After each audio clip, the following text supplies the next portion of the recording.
Mas, basicamente, minha apresentação hoje vai ser sobre psicologia positiva evolucionista, tá?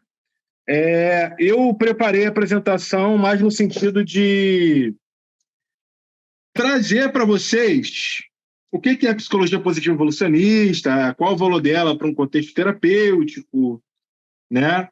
No sentido de que dá uma introdução para vocês mesmo, né? Não ficar trazendo coisas mais técnicas, né? Coisas que eu acho que não iriam agregar tanto à comunicação aqui. Então, a ideia foi trazer coisas mais básicas mesmo, né? Coisas mais simples para quem está assistindo aí. Tipo, opa, pô, gostei, achei isso interessante e acho que realmente eu devo estudar mais isso ou devo começar a estudar isso, né? Então, eu preparei a minha comunicação mais nesse sentido, tá? De trazer essa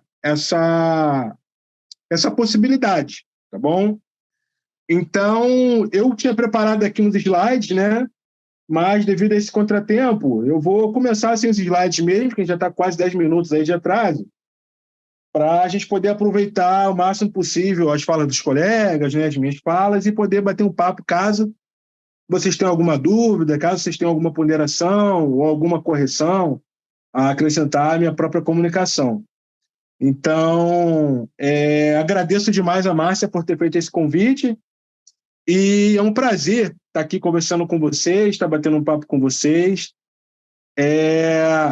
No caso de eu começar a falar muito, não parar de falar, vocês podem falar, pô, agora o tempo está chegando, o tempo já passou, já pode parar de falar, porque vocês sabem que, né, eu sou muito tímido, muito introvertido. Então, acaba que eu posso acabar passando o tempo. Então, mas eu preparei pouca coisa. Não se preocupem. Agora eu estou aqui chegando nos slides aqui.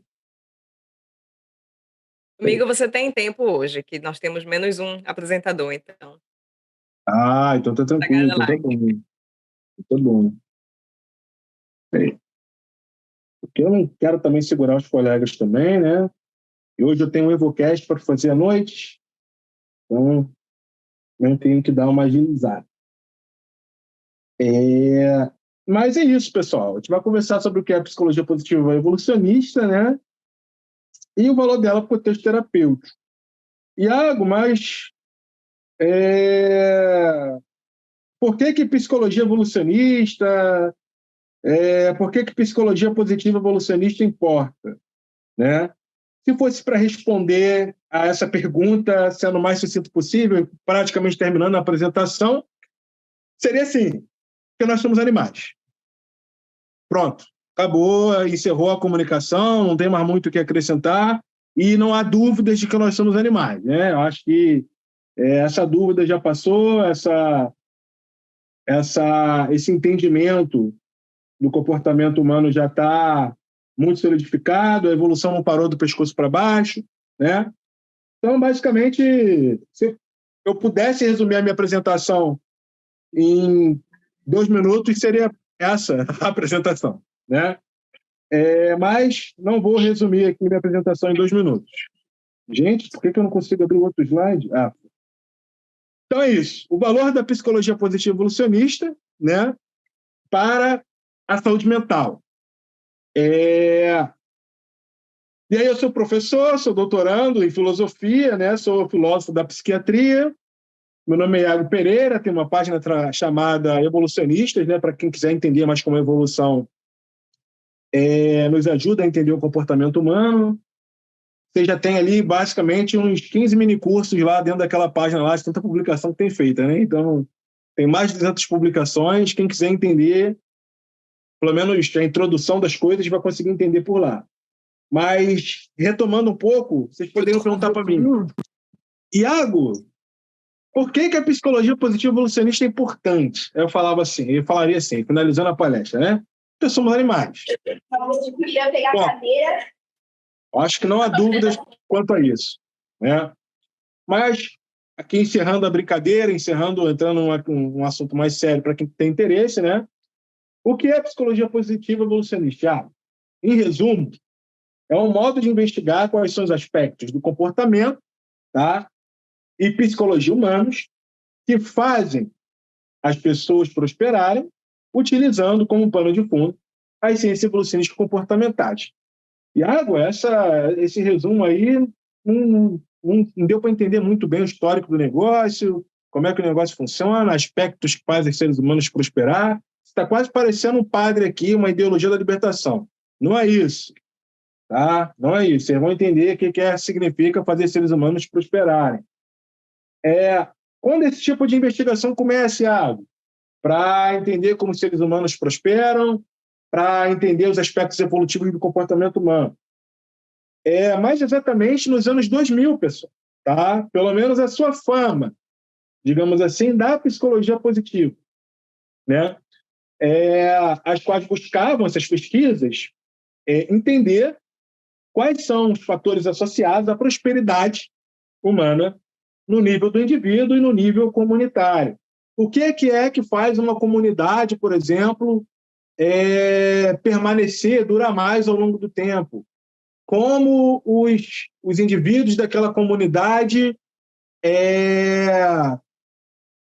por que aqueles indivíduos daquela comunidade têm uma produtividade maior, né? Como eles têm um maior bem-estar subjetivo, né? Era esse tipo de pergunta que norteava a discussão dentro da psicologia positiva. Claro, pessoal, não estou falando aqui que outras áreas da psicologia não tratam disso, né? Mas eu estou querendo dizer o seguinte: a psicologia positiva, ela trata especificamente disso, né? É uma especialidade da psicologia positiva.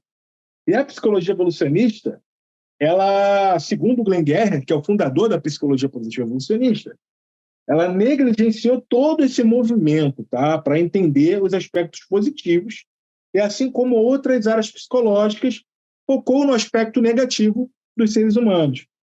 Como tratar a dor do paciente, como tratar a angústia do paciente, por que o paciente está apresentando ansiedade, por que o paciente está apresentando transtorno depressivo maior, por que o paciente tem ansiedade, transtorno de ansiedade social. São perguntas elementares, são perguntas muito importantes, vocês sabem disso, eu não preciso aqui reiterar isso, acho que é até óbvio, né, tautológico, quando a gente faz a pergunta, a gente já sabe que ela é importante.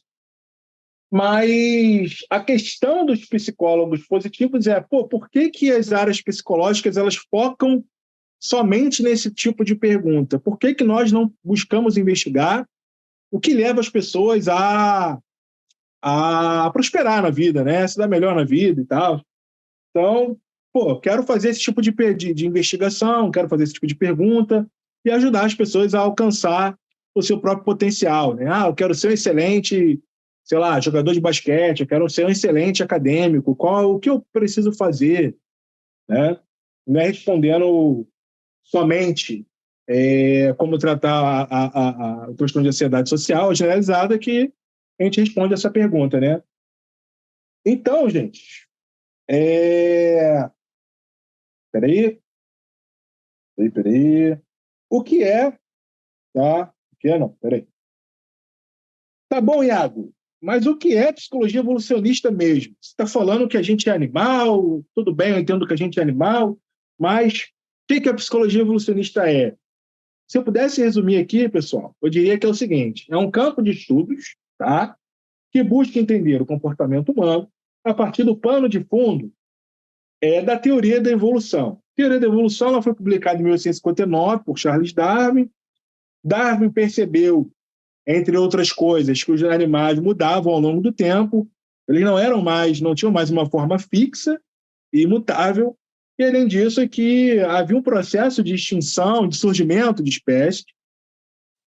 E a teoria da evolução ela visa explicar, né? Ela visa dar conta do fenômeno da mudança dos organismos, né? Então, a psicologia evolucionista ela usa esse pano de fundo que nega que os seres humanos surgiram há 6 mil anos atrás, né? E que as mulheres saíram da costela de um outro ser humano, né? Então, a psicologia evolucionista nega isso tudo, né? E eu acho que todos os psicólogos aqui em sua maioria, devem também não basear as suas tratativas da psicologia humana a partir de uma teoria como essa. Então, ou seja, o comportamento humano, ele tem, tá? Ele é produto de forças evolutivas, tá? Como principalmente seleção natural. Como o Onesmo muito bem disse, numa outra comunicação aqui, por que nós temos lágrimas, né? Por que os seres humanos especificamente têm essa especificidade, né? Tem essa qualidade de apresentar uma lágrima muito mais transparente, visível, porque eu acho que é até muito, como o Onesmo colocou também, né? É muito forte a gente negar que outros animais apresentem um comportamento, uma característica semelhante, né? E aí a evolução ela tenta trazer um pano de fundo. A gente pode começar pelas questões da emocionalidade humana, né? Como o Onesmo pontuou. Eu não vou repetir aqui o que ele falou, mas a gente pensa que existiram algumas pressões ao longo do passado evolutivo dos nossos ancestrais, tá? Especialmente durante o Pleistoceno, mas não só especialmente, mas durante toda a trajetória evolutiva. É por isso que nós vemos semelhanças entre cachorros e humanos em algumas coisas. É por isso que cachorro consegue compreender comportamento humano, prever comportamento humano.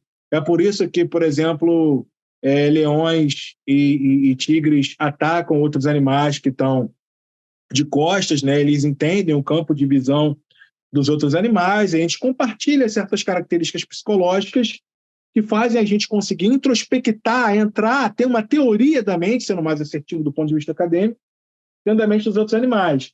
Então, nós somos produtos dessas forças que construíram essas características psicológicas em conjunto de outros organismos, né? Não só os humanos. Então, a psicologia evolucionista ela se apoia, né, nessa ideia, não só ideia, mas nesse fato, né? Então, um exemplo clássico do poder explicativo da psicologia evolucionista, Thiago, para eu entender melhor, porque tudo bem, você falou aí, eu não entendi muito bem, porque você está falando rápido, porque a sua apresentação ela tem que ser encerrada, você não pode falar o dia inteiro, mas aí eu vou dar um exemplo para todo mundo entender melhor.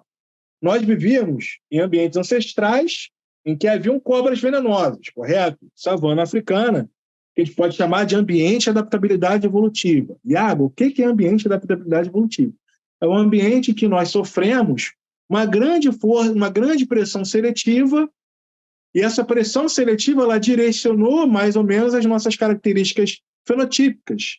Iago, o que são características fenotípicas? Características físicas e comportamentais. Tudo que não é genótipo, tudo que não é gene é fenótipo, tá, pessoal? Para ficar bem claro. Os nossos ancestrais que tinham adaptações psicológicas, ou seja, mecanismos psicológicos, softwares psicológicos, usando aqui uma posição mais atrelada à computação, esses ancestrais que tinham essas características, eles tinham medo de cobra, né, e conseguiram sobreviver e reproduzir mais eficientemente. Então, eles, por exemplo, eles não precisavam de ter algo que é essencial para a gente, né, e que é essencial para mim também, que é o aprendizado, né?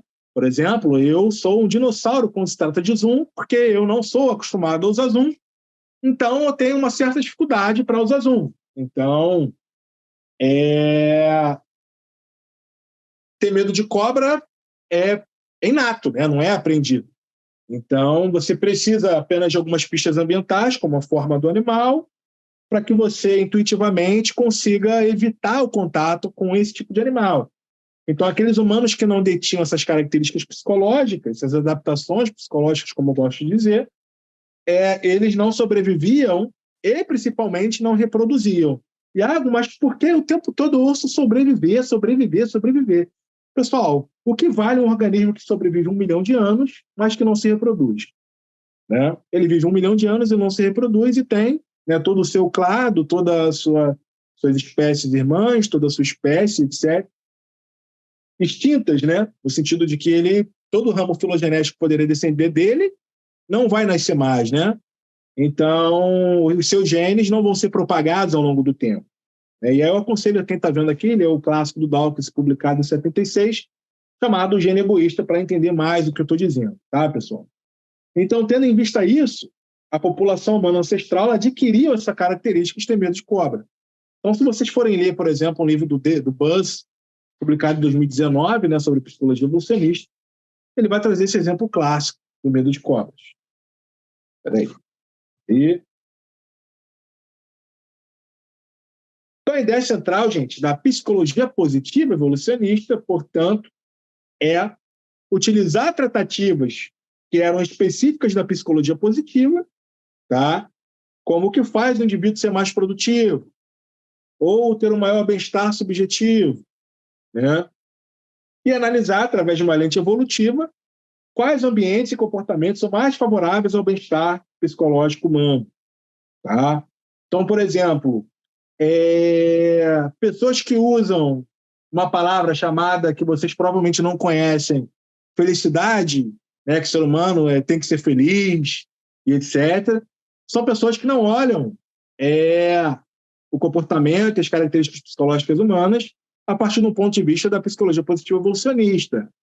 Porque se olhassem, elas iriam perceber que felicidade, no sentido do senso comum, claro, não estou falando aqui de acadêmicos especializados em felicidade, etc., que tratam muito mais seriamente do termo, nós não fomos feitos para sermos felizes, né? Eu estou sendo feliz aqui enquanto comunico com vocês, mas depois eu vou ficar infeliz porque eu não consegui ligar aqui meu Chromebook aqui e fazer uma apresentação como eu queria ter feito, né?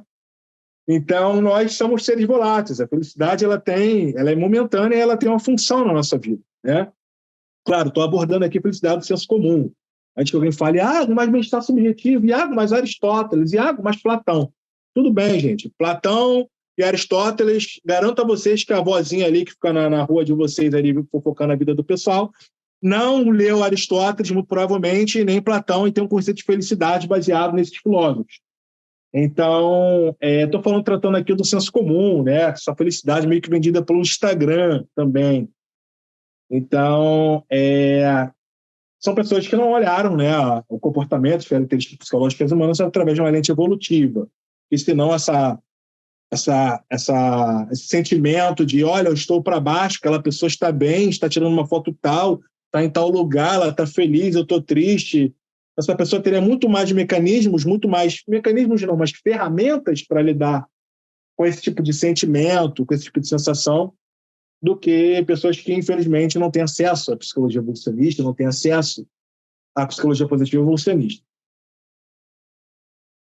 Então, e aqui, gente, que entra um conceito chave, central, muito importante, tá, para a psicologia positiva evolucionista, que é o desajuste evolutivo. Tá? Algumas pessoas falam que é descompasso, descompasso é o que o pessoal também usa. Então, se vocês acharem descompasso evolutivo, desajuste evolutivo, trata da mesma coisa. Tá?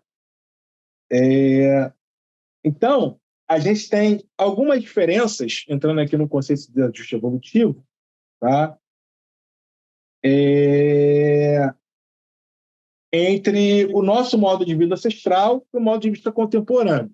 Desajuste evolutivo, pessoal, simplificando aqui para a galera que vai assistir a minha comunicação, nada mais é do que você ter determinada propriedade, tá, que é vista na sua população ou até mesmo em você mesmo ou até mesmo na humanidade em geral. E essa propriedade, tá, pode ser, sei lá, a sua capacidade de conseguir armazenar gordura, por exemplo. Essa propriedade ela não funciona mais tão bem. Professor, mas como assim não funciona mais tão bem? Nós vivemos num ambiente de caça e coleta. Nós somos essencialmente caçadores-coletores. O que eu quero dizer com isso? Nossas propriedades, né, minha, da Márcia, da Regiane, do Caio, de todo mundo, foi moldada durante o ambiente de adaptabilidade evolutiva. O ambiente de adaptabilidade evolutiva foi de 12 mil anos, tá? 12, 13 mil anos para trás, ou seja, Pleistoceno para trás. E essas propriedades elas foram moldadas para lidar com desafios que essa época geológica, essa época que nossos ancestrais viviam, apresentavam. Professor, qual tipo de desafio? Conseguir se alimentar para caramba, comer muito e no dia seguinte não passar tanta fome.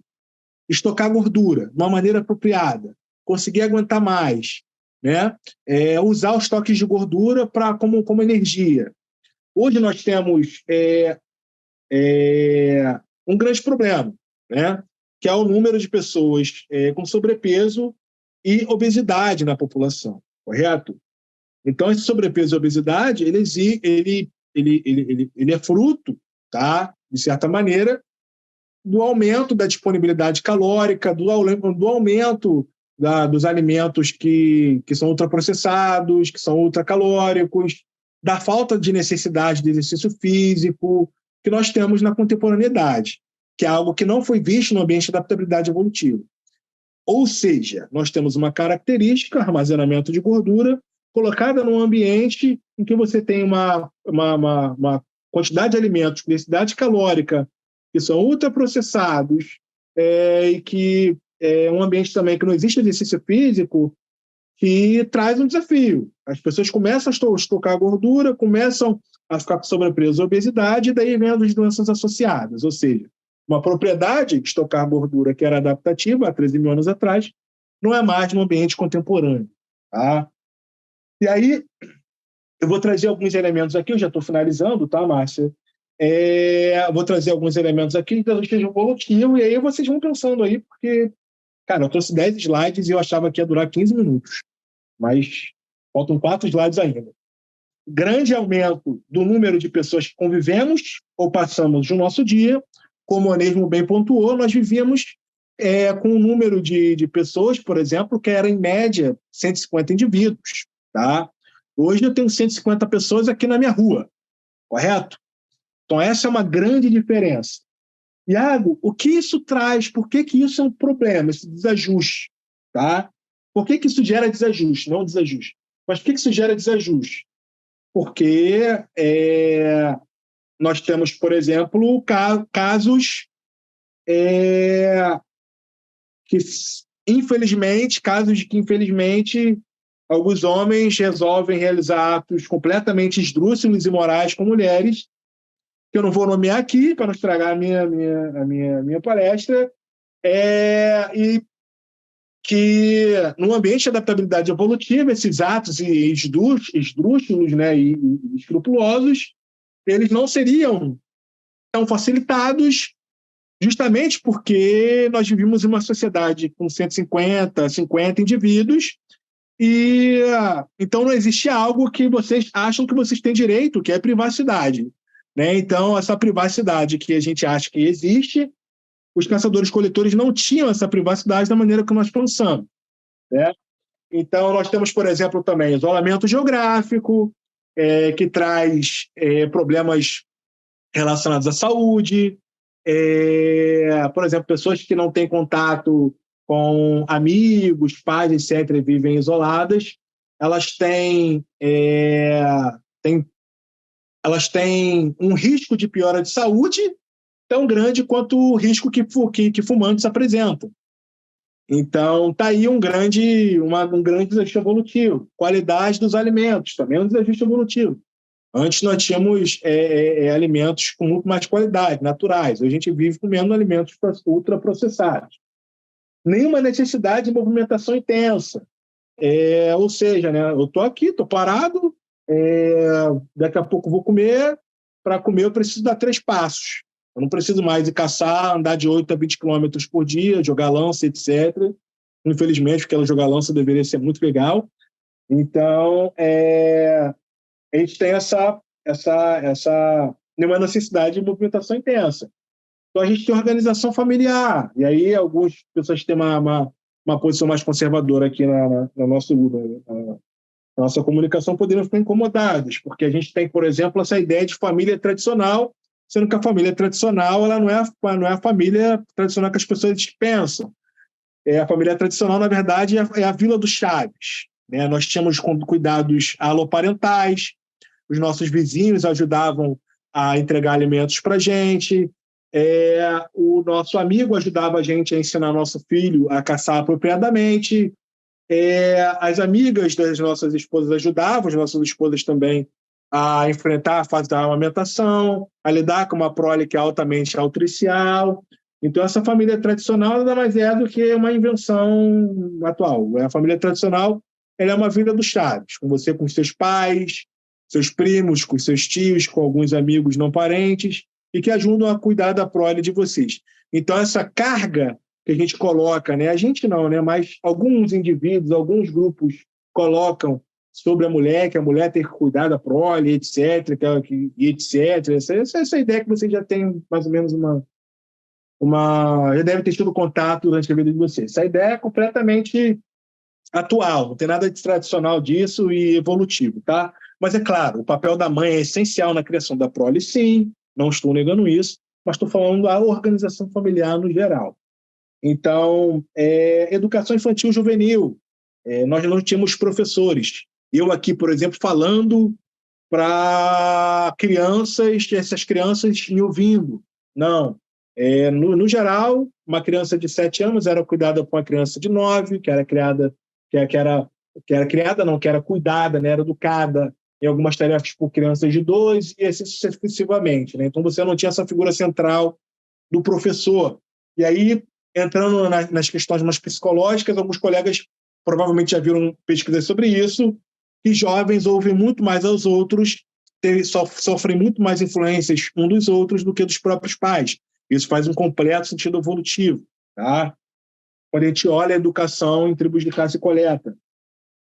E aí a gente tem uma alta exposição à violência, né? Eu entro aqui agora no YouTube, boto na notícia, vou almoçar com a minha esposa e vejo Brasil urgente, 3 pessoas foram mortas, e 3 tomaram tiro, 4 foram para o hospital, e coisas que nós não tínhamos um ambiente ancestral, porque a gente passava por violência sim, mas nós não tínhamos esse número de violência que dá essa impressão para a gente que o mundo está piorando ou que as coisas estão ruins, sendo que nós temos evidências que, pelo contrário, né, o mundo está melhorando. E, por último, nós temos a exposição às tecnologias muito estimulantes, como o celular. E eu aconselho a vocês a ler o livro do Haidt, né, que fala sobre a geração ansiosa. Né? Eu, particularmente, não li ainda, mas li alguns artigos que ele publicou em sites, não estou falando artigos científicos, sobre esse tema. Então, nós temos um aumento exponencial de ansiedade, particularmente em jovens, né, em jovens meninas, né, e é completamente entendível por que as mulheres são mais afetadas, porque, no geral, elas são muito mais sociais do que os homens. Então, essa exposição às redes sociais, a ideias de felicidade, a ideias corporais, etc., muito provavelmente tem um maior impacto na saúde mental feminina, sim. E, por último, trazendo o adendo aqui sobre felicidade e saúde mental, estar infeliz pode ser muitas vezes saudável, tá, pessoal? Professor, por quê?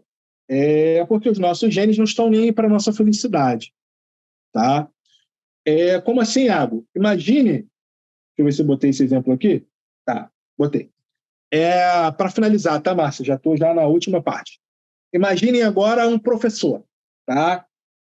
Esse professor, ele chega para um psiquiatra e em algumas sessões, né, ele expõe que ele está muito ansioso, que ele está enfrentando problemas, que ele está com ansiedade generalizada, né, não é só social. E aí esse psiquiatra, né, ele não é tão experiente, ele não é evolucionista, ele não é competente como os colegas que estão aqui participando provavelmente são. E aí ele pensa o seguinte: vou receitar um ansiolítico porque é isso, né? Vou jogar um ansiolítico ali nele para resolver o problema desse professor, junto com a minha terapia, etc. E aí esse professor, ele chega, depois de alguns meses, ele passa por esse psiquiatra novamente, e ele chega para esse psiquiatra contando da vida dele, etc. E ele chega e fala o quê para esse psiquiatra? Fulaninho, o que acontece? Antes eu estava com ansiedade, com uma pilha de trabalhos para corrigir dos meus alunos, e eu corrigi esses trabalhos. Sendo que agora o que acontece? As pilhas só andam aumentando, eu não estou corrigindo mais trabalho nenhum. Ou seja, né, ele largou de mão o desempenho acadêmico dos alunos dele e agora não está ansioso, né? Está até um pouco embotado. Então, esse é um exemplo clássico, né? Com o Ness, Adolf Ness, né? Que é um pesquisador principal, digamos assim, na linha de frente de psiquiatria evolucionista, traz, né? É um caso que ele mesmo atendeu, tá? Quando ele era menos experiente, ele tomou essas decisões. E ele fala, esse caso ilustra como não ter, como estar saudável muitas vezes não quer dizer que nós estamos felizes, que nós estamos completamente alegres, que nós não estamos com alguma ansiedade ou com algum humor mais negativo. Então, isso é um cuidado que a psiquiatria evolucionista traz, né, e que a psicologia positiva ela também ajuda a gente a entender isso, né? E é isso, pessoal. Eu agradeço demais a poder ter participado aqui, né, ter conversado com vocês. Espero não ter passado muito do tempo. Juro para vocês que eu falei aqui que nem um Eminem. E é isso. Agradeço pra caramba aí. Maravilhoso, Iago. Muito obrigada, viu, pela participação. Muito bom. Ah, A gente vai ter tempo para perguntas e discussão depois da Regi falar, então eu vou passar para ela. Oi, pessoal, boa tarde. Primeiramente, queria agradecer a Márcia aí pelo convite para falar com vocês. Bom, meu nome é Regiane, eu sou psicóloga clínica, eu trabalho muito hoje com a parte de obesidade e de mudança de hábitos, e aí eu vou, justamente o tema aí do que eu vou falar para vocês hoje, né, sobre hábitos e obesidade, né, como que a terapia pode auxiliar os pacientes a adotarem aí comportamentos mais saudáveis, né, então até ali eu coloquei um resuminho do que eu quero falar para vocês, né, então explorar a intersecção entre hábitos, obesidade e terapia, né, examinando aí como que a terapia ela pode ser uma ferramenta eficaz para que a gente consiga ajudar aí os nossos pacientes a adotarem comportamentos mais saudáveis, tá? Até pegando aí um gancho no que o Iago falou aí da questão da obesidade, do desajuste adaptativo que a gente vive, né? Que a gente evoluiu de um ambiente extremamente hostil, com pouca disponibilidade de comida, para vir para um ambiente, nos últimos 50 anos, eu diria, com uma disponibilidade muito grande de comida, com alimentos muito calóricos, com alimentos muito palatáveis, com uma densidade calórica muito grande, e aí acontece aí o nosso mismatch, desajuste adaptativo. E o que a gente tem hoje é que a gente tem uma explosão aí de casos de obesidade no mundo, né? Então, primeiro, só para deixar claro que a obesidade, ela é uma condição médica, né, caracterizada pelo acúmulo excessivo de gordura corporal e pode ter um impacto significativo aí, tanto na saúde física, na saúde emocional das pessoas. A gente sabe que existem várias doenças crônicas que estão ligadas aí à questão da obesidade, como problemas cardíacos, diabetes, o desenvolvimento de alguns tipos de câncer, enfim. E a gente sabe também que a obesidade ela é multifatorial, né? Então, existem fatores genéticos, estilo de vida, hábitos alimentares, níveis de atividade física, tudo isso acaba influenciando aí nas questões da obesidade. Só trazendo alguns dados para vocês, então, segundo a Organização Mundial de Saúde, em 2023, foi estimado que existem cerca de 1,9 bilhão de adultos com obesidade no mundo, aliás, com sobrepeso. E segundo uma pesquisa aí da Universidade de Pelotas, que eu peguei também em 2023, a gente tinha cerca de 56,8% dos brasileiros com algum grau de sobrepeso. Ou seja, a gente tem mais da metade da população brasileira com obesidade. E aí até, às vezes, as pessoas perguntam, né, mas por que a pessoa com obesidade deveria procurar um psicólogo para ajudá-la, né? Não, mas será que ela não tem que procurar um nutricionista? Será que ela não tem que procurar um médico? Será que ela não tem que procurar um personal? Por quê? E como que o psicólogo ele pode ajudar no tratamento da obesidade? A grande questão, quando a gente pega pacientes que vêm de tratamento de obesidade, é que o que eu escuto muitas vezes é que as pessoas falam assim para mim, Rê, mas eu tenho uma gaveta de dietas, já fui em 20 nutricionistas, eu já fui em vários médicos, eu tomo medicação para emagrecer e ainda assim eu não consigo. Por quê? Porque a obesidade, ela está totalmente vinculada ao estilo de vida, ou seja, aos comportamentos que as pessoas têm, aos hábitos diários das pessoas. E é aí que o psicólogo ele pode entrar para auxiliar, justamente trabalhando, modificando aí os pensamentos distorcidos que o paciente tem em relação à alimentação e os comportamentos disfuncionais também, em relação à alimentação, tá? Ou seja, o psicólogo ele trabalha aí ajudando, focando nessa mudança de hábitos para ajudar o paciente a perder peso, a aderir a um estilo de vida mais saudável. E aí, o que né, são os hábitos, né? Então, são os comportamentos, né, as escolhas que a gente faz deliberadamente em algum momento. A gente faz em algum momento, a gente tem aquele comportamento por alguma razão, para resolver algum problema, para resolver alguma situação na nossa vida, e depois aquele comportamento ele vai se tornando tão automático na nossa vida que a gente vai parando, a gente para de pensar nele, mas a gente continua fazendo ele deliberadamente aí, sem pensar muito, né? Ou seja, é uma rotina ou um comportamento que é realizado regularmente e muitas vezes de modo automático, né? E é bom que a gente tenha hábitos, é bom que a gente realize comportamentos de modo automático, porque eu sempre falo, imagina se toda vez que, sei lá, a gente fosse escovar os dentes, a gente tivesse que parar e pensar, nossa, agora pega a pasta, né, pega a escova, passa a pasta, escova os dentes, né? Ou você vai abrir a porta, imagina se você tivesse que pensar, né? Então, existe uma infinidade de comportamentos que a gente tem aí que são hábitos porque são realizados de forma, basicamente, automática. E muito da nossa alimentação está envolvida por hábitos, por comportamentos que as pessoas realizam aí de forma praticamente automática, sem pensar muito, né? Se a gente entender como que funciona, como que uma pessoa adquire um hábito, como que uma pessoa adere a um hábito, a gente pode ajudar, né? A gente pode, tanto se a gente tiver algum problema aí com questão de peso, a gente pode entender como que a gente pode mudar isso, e a gente pode ajudar também os nossos pacientes a mudarem e a aderirem a hábitos e a comportamentos mais saudáveis, né? Então, como eu falei, a maioria das escolhas, a maioria dos comportamentos que a gente tem, eles às vezes parecem frutos de decisões, mas não são, né? São simplesmente hábitos. Então, a gente só pensar aí no nosso hábito, por exemplo, até relacionado à alimentação, né? No hábito de jantar ou no hábito de tomar um café depois do almoço ou comer um doce. Então, às vezes a gente tem esse hábito, a gente faz isso repetidamente, a gente nem se questiona muitas vezes, né?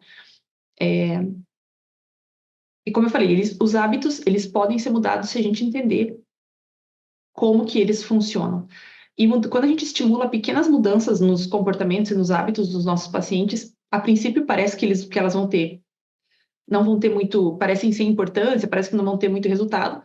No entanto, se a gente conseguir ajudar o paciente a persistir nessas mudanças por tempo suficiente, ele vai ter resultados, ele vai conseguir emagrecer e ele vai conseguir principalmente aderir a um estilo de vida mais saudável, né? Então, a gente sabe aí, antes mesmo, eu coloquei aqui o Skinner porque eu acho que ele sintetizou da melhor forma como que os comportamentos, como que as pessoas conseguem repetir os comportamentos, enfim, isso está muito ligado a essa questão de hábitos, né? Outras pessoas já haviam estudado essa questão antes dele, mas o Skinner sintetizou muito bem, né? Quando ele diz que existe um estímulo, para esse estímulo vai existir uma resposta, e se aquela resposta for boa, ela vai ser ali reforçada, aumentando a chance daquele comportamento se repetir no futuro. E a gente usa isso para tudo na nossa vida, inclusive para a alimentação. E aí, o que acontece? Muitas vezes os pacientes aprendem dessa forma e transformam em um hábito, um comportamento que é o que a gente chama de comer emocional. Então, o paciente lá, ele tem um estímulo, que é muitas vezes uma emoção negativa, um evento negativo que aconteceu na vida dele, ele tá ali com uma emoção negativa, então, sei lá, brigou com o chefe, brigou com o namorado, tá triste. E ele começa a dar um jeito de começa a procurar ali um jeito de aliviar aquela emoção. Até que ele come alguma coisa lá, super palatável. E eu sempre falo, né, quando você tá triste, chateado, você não quer mastigar um pepino, você quer comer uma pizza, comer uma caixa de chocolate, alguma coisa assim. Então, a pessoa, ela procura ali uma resposta, e aí ela come uma coisa super palatável e o que ela sente? Um prazer. E aí depois é um comportamento que acaba sendo reforçado e que vai se tornando um hábito, tá? Como eu falei, os hábitos, eles surgem aí porque o nosso cérebro está sempre procurando aí uma forma de poupar esforço, né? Até pegando o link aí no que o Iago falou da parte evolutiva, né? E aí, se a gente deixar por conta, se a gente não questionar muito, muitos dos nossos comportamentos eles vão se tornando hábitos, né? Então, isso é muito bom, como eu falei, é uma vantagem para a gente, porque a gente não precisa refletir sobre pequenos... Imagina se a gente tivesse que ficar o dia inteiro pensando sobre cada pequena coisa que a gente vai fazer. Então, a gente consegue fazer, agir muitas vezes sem ter esse pensamento mais elaborado, tá? Então, primeiro, como eu falei, vai existir um estímulo, né, que a pessoa vai entrar ali, o cérebro ele vai entrar ali no modo automático, vai indicar qual comportamento que ele tem que usar para resolver aquele problema ou diante daquela situação, e aí vai existir a resposta, né, que pode ser, como eu falei, a pessoa tem lá uma emoção desconfortável, qual que é a resposta? Comer um doce para tentar aliviar essa emoção, e depois vai ter o reforço aí, a recompensa que vai ajudar o cérebro a saber se, pô, será que vale a pena memorizar esse comportamento? Será que vale a pena repetir isso no futuro? Qual foi o resultado dessa resposta, né? Quando os pacientes conseguem, quando a gente explica isso para os pacientes, eles começam a identificar esse ciclo, fica muito mais fácil planejar mudanças comportamentais.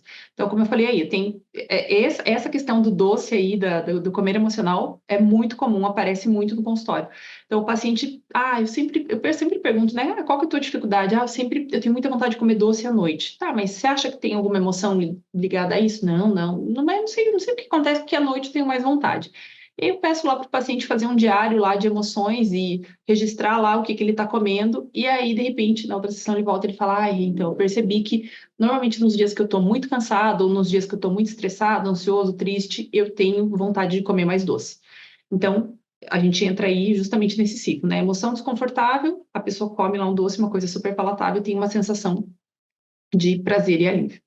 E aí a gente sabe que esses hábitos alimentares, e aí a pessoa começa a fazer isso de uma forma, já se torna praticamente automático. Por isso que quando eu pergunto, muitas vezes, o paciente fala, não, mas eu acho que nem está ligado a nenhuma emoção.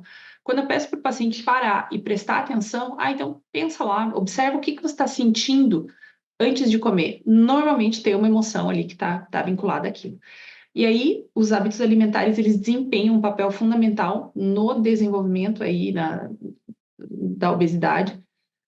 E aí, é papel aí nosso, dos psicólogos, ajudar os pacientes a identificar e a modificar esses hábitos prejudiciais, né? Como comer exageradamente, enquanto a gente ajuda eles a promover aí a adoção de alguns hábitos saudáveis, como uma alimentação mais equilibrada e a prática regular de exercícios físicos, tá?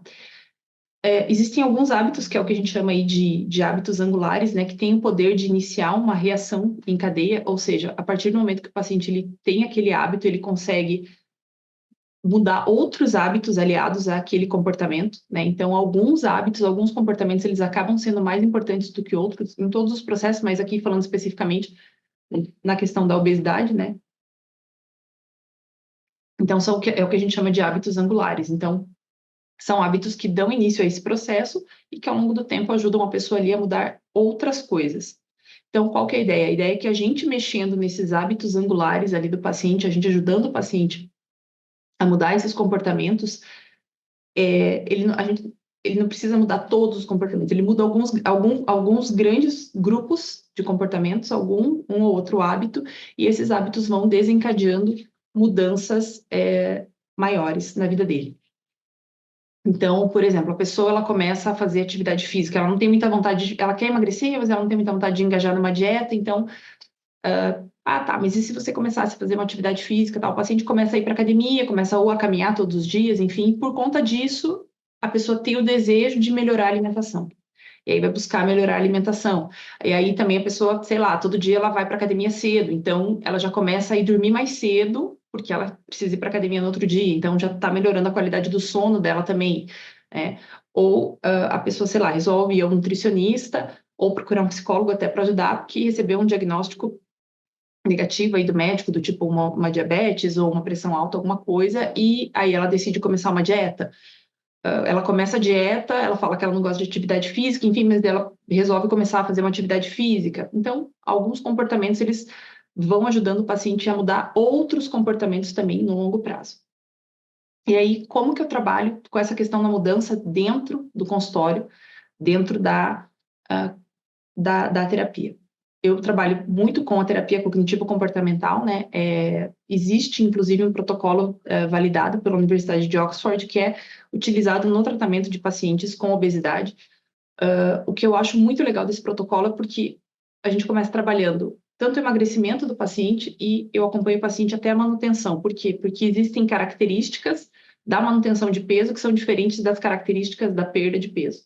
Por quê? Porque a maior parte das pessoas que ganha peso, aliás, a maior parte das pessoas que emagrece no longo prazo acaba recuperando o peso perdido. E a ideia é que o paciente consiga chegar num peso saudável para ele e que consiga manter aquele peso no longo prazo. Então, dentro desse protocolo, eu vou trabalhar com o paciente tanto a perda de peso, os comportamentos e hábitos ligados à perda de peso e comportamentos e hábitos ligados à manutenção.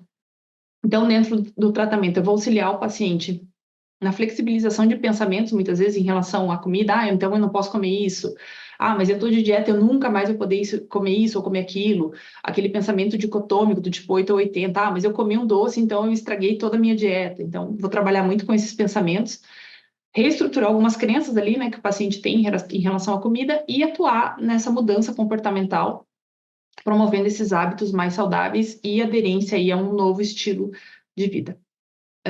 Também eu vou auxiliar, né, dentro da TCC, a gente auxilia os pacientes ali a manejar de uma maneira mais eficaz o estresse e outras emoções que incomodam o paciente, para que ele não desconte essas emoções na comida, para que ele aprenda estratégias comportamentais para lidar com essas emoções que não sejam exclusivamente a comida.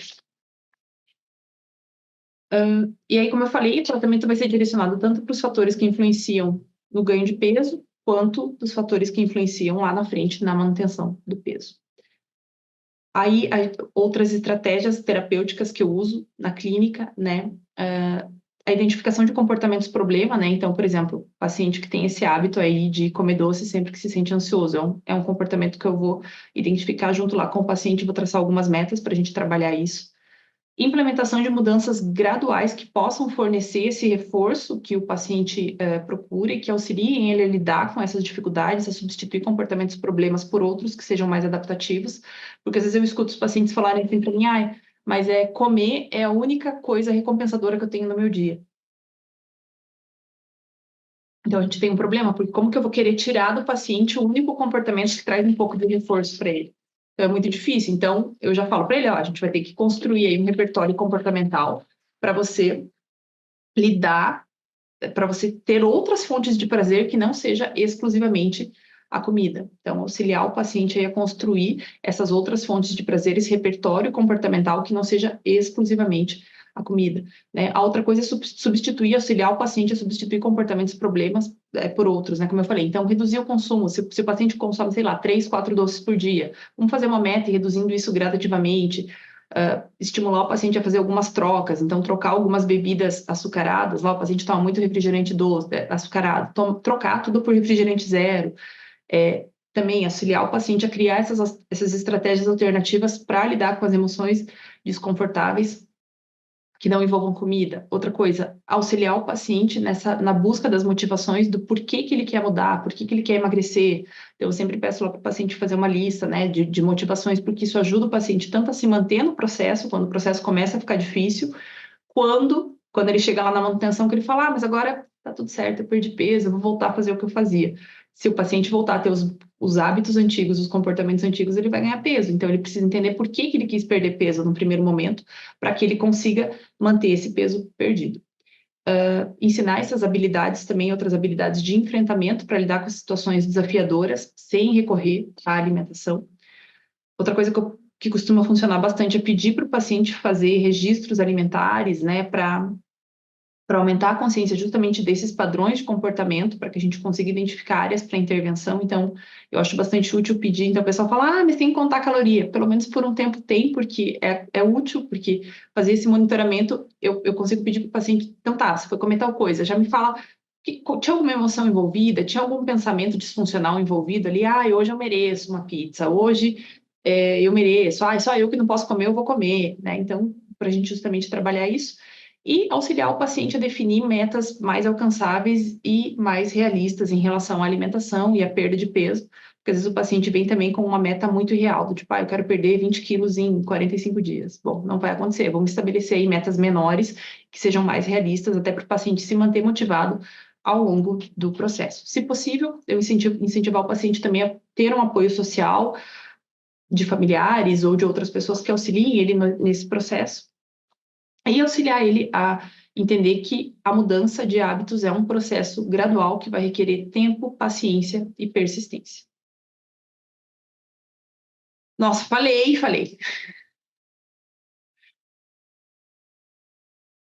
Bom, pessoal, basicamente era isso que eu preparei para falar para vocês. Acho que eu acabei falando um pouco rápido. Não sei. Mas é isso. Queria falar um pouco sobre como que a terapia pode ajudar, como que a gente pode ajudar os pacientes aí a construírem hábitos mais saudáveis, até porque a gente...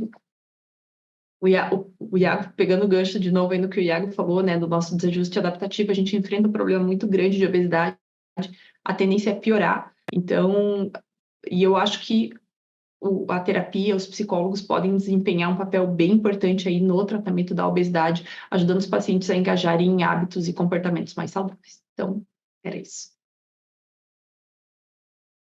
Que maravilha, Regiane. Adorei te ouvir. Adorei ir percebendo os links entre as falas de vocês.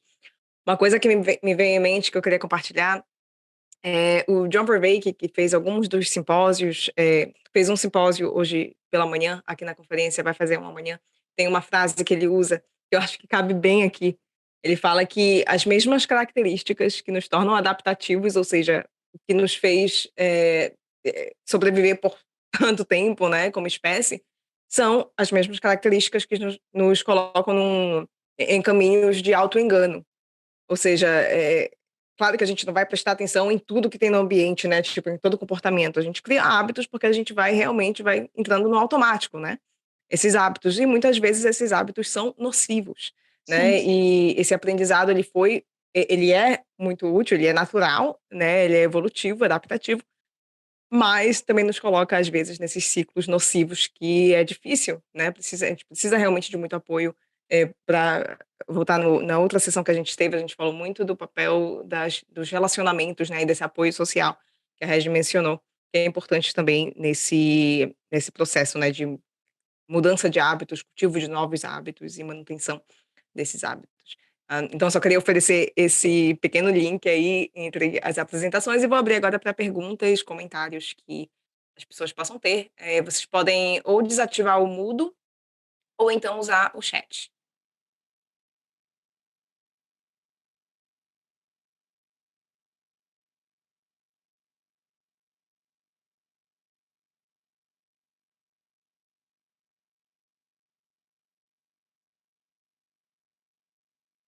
Só complementando ali o que você falou, eu acho interessante a gente pensar nisso, né? Porque, de fato, a questão da gente ter essa questão da sobrevivência, né? Que hoje, do desajuste adaptativo que a gente tem, a gente ser tão atraído por comidas tão palatáveis e tão calóricas, né?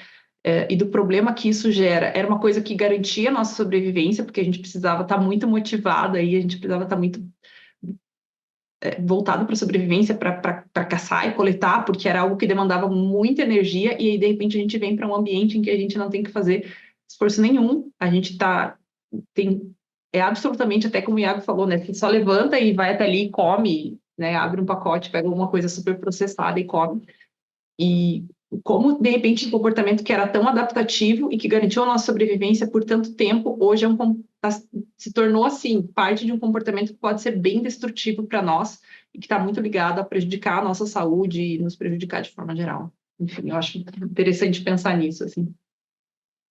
Também, refletindo um pouco sobre isso, me vem uma frase muito assertiva da filosofia da biologia, que é: as adaptações não são perfeitas. As adaptações, elas são probabilísticas, elas não são deterministas.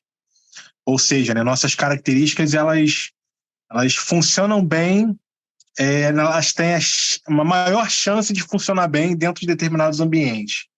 Então, por exemplo, olhando através de uma lente de psiquiatria evolucionista, ou psiquiatria mainstream também, você tem, por exemplo, o conflito entre individual e social. Esse conflito entre indivíduo e sociedade, foi extremamente necessário para a criação das nossas adaptações psicológicas responsáveis pelas nossas emoções. E talvez, não entrando aqui em critérios de normalidade, que eu acho que é um outro problema, né? Mas concordando mais ou menos com uma visão mainstream da psiquiatria atual, fingindo que eu concordo, tá? Só para título de conversa mesmo. Talvez esse escalonamento dos transtornos que nós vemos, né? Esteja aliado às mudanças estruturais que nós fizemos na sociedade. Porque os transtornos, eles existem, eles aparecem a partir de um conflito majoritariamente entre individual e social. E aí, quando você muda completamente o social e traz novos conceitos para lidar com o individual, que é o caso da nossa sociedade ocidental, não é estranho, né? Quando a gente olha a partir dessa macroanálise, o porquê que nós temos um aumento de prevalência de inúmeros transtornos na sociedade contemporânea. Então, é basicamente isso. Eu concordo com tudo que a Regiane disse e acho que a gente está com um grande problema aí para enfrentar, né? A gente como um todo, né? Não só os psicólogos, mas também os indivíduos que são tratados por esse psicólogo, os professores, como é o meu caso, né? Para tentar entender essa relação entre evolução, comportamento, estilo de vida, hábito, né? E aí a gente tem novas tratativas como a UTOC, né? Para tentar dar conta, enxergar as coisas de um panorama maior, sem clubismo, né? Falar que o lado A, lado B, de antemão está correto, mas também sem cair nessa relativização epistêmica, né? De que tudo vale, que tudo está certo, que não existe evidência, que não existe doença mental. Por que eu falo isso, né? Apesar de eu criticar o critério de normalização dentro da psiquiatria atualmente, é completamente plausível a ideia de doenças mentais, né? A gente tem 55% dos nossos genes que expressam proteína no nosso corpo, né? Ou seja, moldam o nosso fenótipo, eles estão presentes na criação do nosso cérebro. Então, as chances de ocorrer alguma mutação é muito grande, né? De você ter algum erro, alguma variável genética que complica a saúde do indivíduo no geral, né? Não só a própria sensação de bem-estar subjetivo. Então, ao mesmo tempo que a gente tem essas questões de problemática do DSM, também é muito plausível, né? A questão das doenças mentais, e a psicologia positiva evolucionista está aí para tentar ajudar a gente a olhar as coisas por esse ângulo evolutivo, né? E tentar alcançar um melhor bem-estar subjetivo, né? E o toque está aí para a gente tentar olhar as coisas de uma maneira mais macro, sem tanto clubismo, né? Como, infelizmente, as correntes de psicologia fizeram ao longo do tempo, né? Então, enfim, eu sou muito empolgado, né? Fico feliz pra caramba de estar aqui falando sobre essas coisas e aproveitando o tempo aqui para conversar com vocês, né? Então, agradeço demais a galera que ouviu, que me escutou. E se vocês não tiverem nenhuma pergunta, né? Eu agradeço muito. Ele levantou a mão ali. A Sally. Acho que é a Sally. Pode falar, Sally. Não sei se é para mim ou se é para a Regiane, né? Não, é um adendo só. Eu não mandei coraçãozinho no final da apresentação de vocês, mas eu estava ouvindo de longe, fazendo uma tapioca. Eu queria só fazer um adendo. Primeiro que essa questão do que é adaptativo virar desadaptativo, do que é funcional virar disfuncional, me remeteu a uma frase do Oscar Wilde, que é: por trás de toda virtude há um vício. E me remeteu também a Aristóteles. Eu dei recentemente lá na PUC uma aula sobre ética da virtude, e eu gosto muito, assim, sou bastante influenciada por Aristóteles na minha formação, e ele fala dessa questão da virtude e da moderação e dos, sei lá, eu ia usar a palavra pecado, mas metaforicamente falando, mas assim, dos vícios por excesso ou por escassez, né? E aí, por exemplo, no âmbito do comportamento alimentar, comer demais é ruim, e não comer, você fica desnutrido, por exemplo, né? Só que no caso do Aristóteles, ele analisa as virtudes, né? E para quem não leu esse livro, eu super recomendo, assim, Ética para Nicômaco. É um livro muito legal. E aí, por exemplo, vou dar um exemplo qualquer, assim, a generosidade é uma virtude? Mas pode ser que sim, como pode ser que não, dependendo do contexto. Você emprestar dinheiro para um amigo que está caindo de bêbado, saindo de uma festa, que foi de carro, e que está te pedindo dinheiro para beber uma saideira, será que é generosidade isso, né? Ou a coragem, você atravessar um tiroteio, tá rolando um tiroteio, será que isso é corajoso mesmo, assim, né? O que é coragem? O que é generosidade? Sem a gente considerar o contexto, para quem a gente... Amizade também, ele fala. Mas você vai ser amigo de um criminoso? Os exemplos eu que estou dando, assim, estou falando aleatoriamente, que me vem à mente. A amizade é uma coisa muito bonita, mas se você for amigo de um criminoso, você pode estar sendo cúmplice de um crime, etc., né? Então, sempre considerando a adaptabilidade, existe essa palavra? Mais um xingamento, mas acredito que sim. A pertinência do comportamento sem considerar o contexto no qual ele é produzido, né? Então, a gente pode falar do amor como sendo algo lindo, mas uma pessoa, por exemplo, pode, por excesso de amor, virar uma carência, virar uma dependência emocional, etc. Ou a questão da generosidade, a falta de generosidade ser a mesquinhez, a ausência total de generosidade. Eu não estou falando só de dinheiro, pode ser o tempo, pode ser a atenção que você concede ao outro, a escutar o outro. Porém, também o excesso de generosidade pode ser... você pode se tornar esbanjador, você pode se tornar ostensivo e etc., né? Então, acho que todo comportamento... Aí o Aristóteles bate bastante na tecla da moderação, do equilíbrio, no final das contas. Até dizer eu te amo, né? Me ocorreu agora isso. As pessoas serem carinhosas, mas imagina uma pessoa que fique falando o tempo inteiro, fica cansativo, né? Então, assim, tudo tem seu momento, tem seu contexto, e a gente peca por excesso, peca por escassez, e eu acho que isso aí pode se traduzir em vários comportamentos, né? Dentre os quais o alimentar. Então, eu pensei nisso ouvindo vocês falando. Aristóteles é muito legal. Esse exemplo da coragem, ele é muito compartilhado por professores universitários, né? O cara que vai atravessar um tiroteio, ele é corajoso ou não é corajoso? Ele não é corajoso, né? Ele simplesmente é doido. E depende também da motivação, né? Porque, de repente, se a sua mãe, o seu pai, o seu filho está ali no meio do tiroteio, de fato você vai atravessar para tentar salvar a pessoa que você ama. Mas nem sempre o mesmo comportamento manifesto tem as mesmas motivações subjacentes. Às vezes o cara quer dar uma de valentão para impressionar a menina que ele quer pegar, por exemplo, ou para ganhar aplausos, e aí, nesse caso, se não tivesse ninguém vendo o comportamento, ele não o faria porque ele está fazendo porque tem uma plateia. Então, assim, a gente não pode separar também qual é a motivação daquele comportamento, né? Até a Regiane falou sobre questionar qual é o significado, né, de querer mudar o hábito, de acessar algo mais profundo, até para a pessoa ver um propósito, ainda que em muitos momentos seja duro cortar a cervejinha, cortar o chocolate, mas se a gente acessa algo mais profundo, talvez aquele comportamento faça sentido num todo muito maior, né, assim, algo muito mais importante que não só uma motivação mais estética, sei lá. E por aí vai. O comportamento da coragem também pode ser por a pessoa ter pouco apreço à própria vida, e aí, do ponto de vista externo, você vê aquilo como coragem, mas às vezes a pessoa já tem comportamentos mais autodestrutivos, ou pode até ser por ignorância também, a pessoa ignora que tem um tiroteio rolando, e aí se mete ali, alguém de fora vê como coragem. Eu acho que a psicologia... Mas aí que tá, Sally. A questão da menina, impressionar a menina, é um exemplo curioso, né? Ao mesmo tempo que eu acho idiotice, falo abertamente isso, eu acho porque todo mundo concorda, alguém entrando no tiroteio para impressionar uma pessoa que ela quer ficar, é completamente entendível do ponto de vista da evolução, né?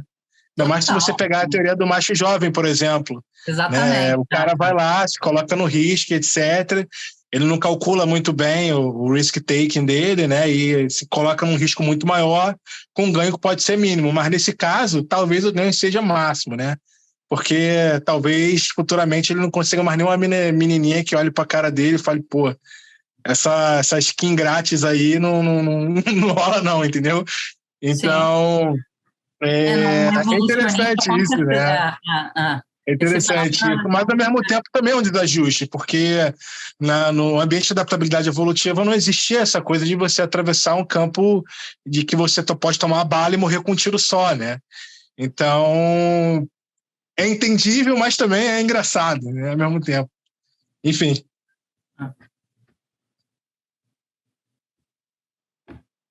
Fabrício, eu acho que você tinha uma pergunta. Vocês me ouvem? Sim. Perfeitamente. Na verdade, eu queria fazer uma colocação pegando a linha de raciocínio da Regi, pode? Sim. Quando a Regi fala ali sobre o comportamento selecionado, né, ele se tornar disfuncional no ambiente que nós vivemos hoje, que muito disso aí, na verdade, a evolução ambiental ela ocorre com uma velocidade muito mais rápida que a evolução biológica. Então, na verdade, seria esquisito se nós não tivéssemos problema ao longo do tempo, né? Inclusive, o próprio Carl Sagan, ele fala, acho que no Mundo Assombrado pelos Demônios, né, que vivemos em uma sociedade extremamente dependente da ciência e da tecnologia, na qual quase ninguém sabe nada sobre ciência e tecnologia, porque justamente as coisas evoluem numa velocidade que nós não estamos nos adaptando biologicamente nisso, né? E aí cabe uma outra reflexão que eu acho interessante, principalmente pegando aquela linha do Harari no Homo Deus, né? Quando ele fala assim, nós estamos aí acabando com a pobreza, com a doença, com as guerras, mas no futuro nós teremos outros problemas. Então, mesmo se nós solucionarmos, sei lá, o problema dos hábitos em relação à obesidade, à disfuncionalidade do ambiente, com o nosso ambiente futuro, nós desenvolveremos outros hábitos que também são disfuncionais nesses ambientes. E eu acho que a chave é justamente conseguir ter alguma perspicácia de pensar assim, qual será o comportamento que pode vir a se tornar um problema no futuro, né? Mas até se a gente pensar do ponto de vista, como você falou, a questão da fome, por exemplo. Hoje, as pessoas têm mais problemas de saúde decorrentes da obesidade do que de inanição, né? Claro, existem lugares, mas assim, não existe mais uma fome generalizada no mundo. Não é mais um problema tão grave como já foi, né? Então, hoje, resolveu-se o problema da fome, digamos, de maneira ampla, mas criou-se o problema da obesidade.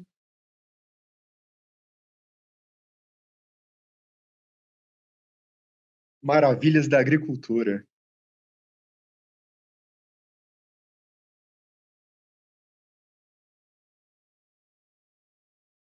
Pode desativar o mudo, sabe? O CLA. Entrou num tema que eu adoro. Não, eu estava pensando nessa questão toda do desenvolvimento de todo esse aparato tecnológico e da ciência, etc., que até na época do iluminismo e desse enaltecimento da ciência, e eu sou totalmente pró-ciência, tá, gente? Só para fazer um contraponto. E aí, logo depois, veio o século XX, com 2 guerras mundiais, essa carnificina gigantesca, né, e bomba atômica, e etc., e as pessoas viram que o progresso científico também poderia trazer acoplado, embutido consigo também um potencial de destruição colossal, né?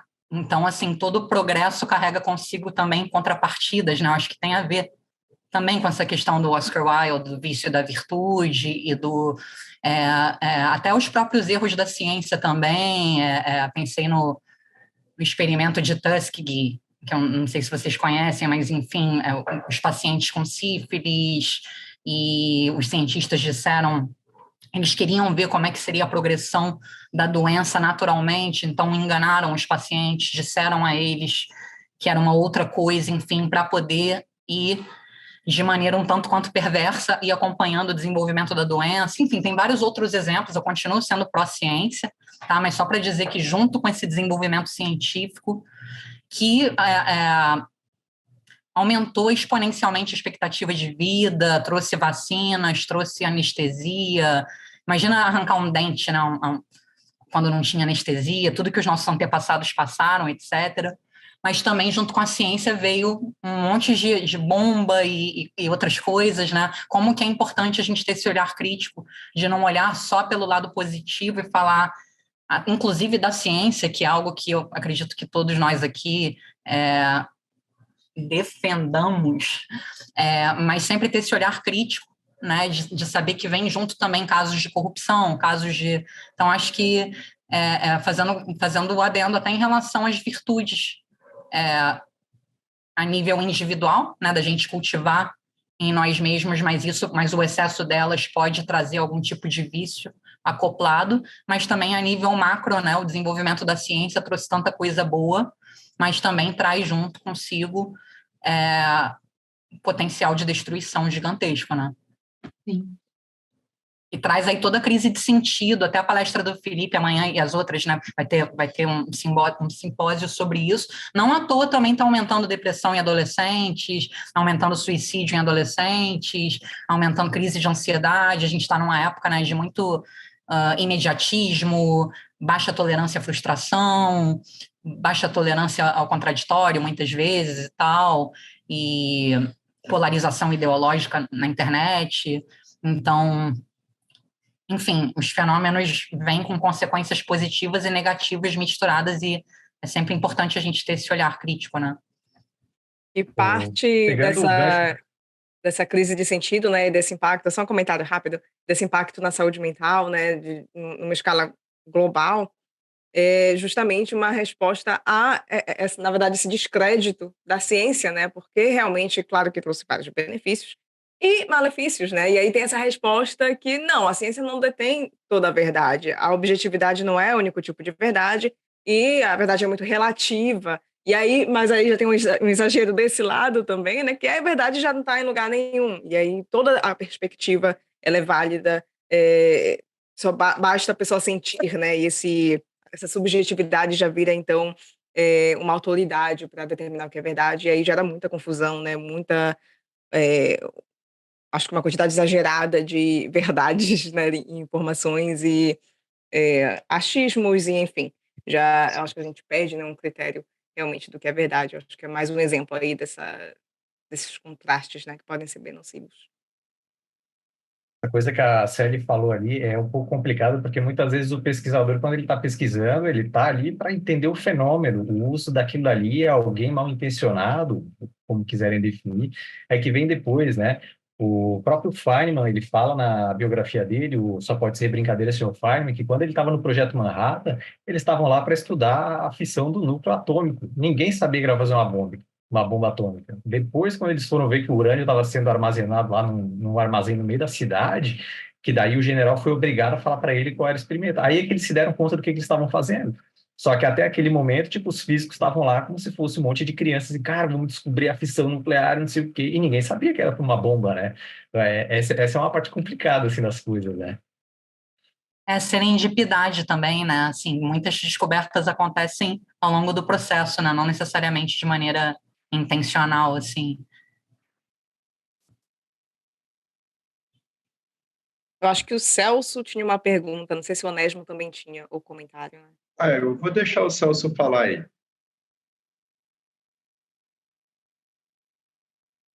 Boa tarde, pessoal. Eu não sei se conseguem me ouvir. Sim. Eu consigo, Celso, mas eu queria te ver. Pô. Infelizmente, tive que me conectar pelo trabalho, então nem posso ligar a câmera aqui. Mas sobre essa questão do adaptativo e do não adaptativo, eu acho que é uma questão bastante interessante, justamente porque, como já foi pontuado aqui um pouco, que a evolução biológica ela ocorre de forma muito devagar. Por outro lado, a evolução social, a evolução cultural, ela é muito mais rápida. Então, por ser muito mais rápida, as questões associadas à sociedade, tanto quanto a evolução da escrita, por exemplo, a evolução das línguas, de modo geral, das culturas e das tradições, elas são muito mais rápidas e todo esse processo acaba deixando a evolução biológica um pouco por trás, né? Então, tem uma frase do Edward Wilson que eu adoro, que é mais ou menos o seguinte, né? Vivemos numa civilização de guerra nas estrelas, né? Com emoções da Idade da Pedra, instituições medievais e tecnologia divina. Então, essa tecnologia divina, que por um lado é positivo, no sentido de fazer com que melhorou bastante a nossa esperança média de vida e a nossa qualidade de vida de forma um pouco mais geral, mas teve como prejuízos óbvios, né? O aumento da obesidade, doenças associadas ao fato de essas características estarem desadaptadas com relação a características mais ancestrais, mais adaptativas, né? Então era mais ou menos isso que eu tinha para contribuir quanto à apresentação. Eu adorei a apresentação da Regiane e dos demais apresentadores.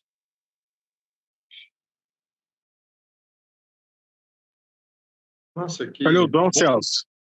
Estava esperando aqui você aprovar aqui a seleção de grupo. Cadê o Matheus aqui para só os chegados da evolução, sabe, dessa treta aí da evolução, seleção de grupo e seleção genética. Eu tinha uma questão para Sally na outra apresentação lá, que era para saber como é que a psicologia social, né, já que como seres sociais, grande parte das nossas características sociais, o nosso default, como ela bem disse, envolve identificar intenções dos outros, né, avaliando, pregando, criando laços, cooperando, fofocando ou mesmo controlando, né? Então, nós somos seres sociais e a cada momento nós circulamos as nossas redes sociais de pessoas relacionadas, relembramos o passado, enquanto criamos consequências sobre futuras ações. Então, tudo isso faz parte do nosso default e a questão era justamente essa. Eu queria saber como é que a psicologia social lida com a seleção de grupos, né? Já que a psicologia social e grande parte dessas nossas características, acredito eu, evoluíram via seleção de grupos, né? Adoro. Uau, pergunta difícil, hein? O Celso está em casa. Seleção de grupos não é muito a minha praia. Eu estou me lembrando agora do Jonathan Haidt. Me dá uma ajudinha aí, Iago. Chama o Matheus Coelho para responder essa pergunta do Celso. Seleção de grupos agora. Seleção de grupo é basicamente você pensar que você tem um grupo de organismos, né, resumindo muito, ou o Celso mesmo pode dar a definição dele, né, porque os grupos aí mais ele coesos, já traz os grupos mais cooperativos, digamos assim, né, no geral, conseguem mais recursos para si mesmos, né, conseguem propagar os próprios genes, e grupos menos coesos não conseguem perpassar os próprios genes com tanta eficiência. O Jonathan Haidt traz, por exemplo, lá na Mente Moralista, a hipótese da caverna, né? Que as cavernas foram condições necessárias e suficientes para os seres humanos evoluírem características psicológicas que nos tornaram sociais. Por quê? Ao mesmo tempo que elas tinham uma temperatura diferenciada, elas agregavam grupos humanos, tiravam grande parte da nossa privacidade e, ao mesmo tempo, outros grupos que também ficavam em outras cavernas também sofreram condições semelhantes. E aí grupos que evoluíram determinadas características psicológicas e morais, mais especificamente, conseguiam prevalecer sobre grupos que não tinham as mesmas características psicológicas, por motivos muito óbvios. Né? Por exemplo, eu sei que é justo eu pegar um pedaço de carne e te dar, porque a caça ela tem um elemento muito mais relacionado à sorte do que próprio esforço. Algumas tribos de caça e coleta, por exemplo, enxergam a caça de carne, não estou falando de frutas, dessa maneira. Então, grupos que tinham mecanismos psicológicos voltados para a cooperação, eles prevaleciam sobre grupos que não tinham essas mesmas características, né? E aí a grande discussão, acho, né, para o Celso pode até respaldar isso aqui, é que como é que você enxerga o egoísmo genético dentro dessa dinâmica de recolher recurso para o grupo, uma vez que diversos membros do grupo não têm uma parentalidade muito forte uns com os outros, né? Então, como resolver esse problema? Indivíduos poderiam, que não têm essa característica cooperativa, sobrepujar outros indivíduos porque eles não tinham essas características. Ou seja, eu sou um free rider. Provavelmente vocês já ouviram falar nisso, né? Eu sou um indivíduo que não tem essas características. Então, eu pego minha carne, não divido com você, você pega a sua carne e você divide comigo. Então, como é que você soluciona essa diferença? Mas, enfim, como é que você... Acho que a pergunta do Celso foi, como é que você entende essa dinâmica de grupos derrotando outros grupos porque tem determinadas características psicológicas dentro da psicologia social, dentro dos estudos da psicologia social? Não sei se o Celso entende a seleção de grupo dessa maneira, porque existem algumas variáveis no entendimento de seleção de grupo.